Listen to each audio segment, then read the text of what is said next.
The pace of the growth of greenhouse gas emissions has been affected by the pandemic. During 2020, the overall emissions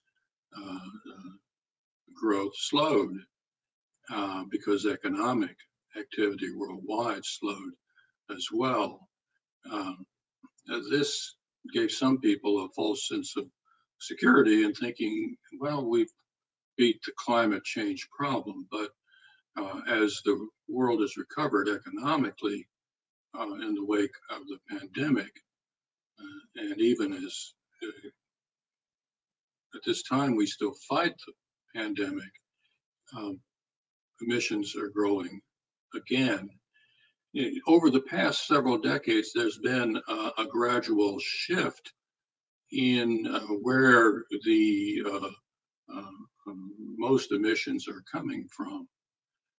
For a century and more, the vast majority of emissions came from the developed world, from the United States, Europe, and then Japan. In the past several decades, we've seen the economic emergence of many other countries, including especially China, India, Brazil, and some other countries in South America, South Africa, and some other African countries, Indonesia, the Philippines, and some other South Asian countries, and of course Russia too. Right now, most of the global emissions are coming from developing countries and not developed countries. The largest carbon emitter in the world now is China, which counts for 28% of all global greenhouse gas emissions and rising. The second largest emitter is the United States, accounting for 15%.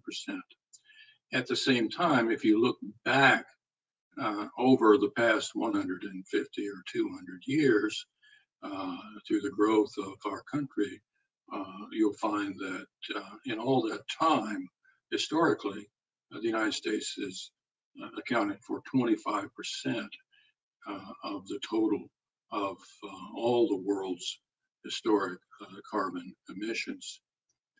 So there's much that both developed and developing countries must do to change their ways toward decarbonization to make certain that we escape the worst ravages of climate change.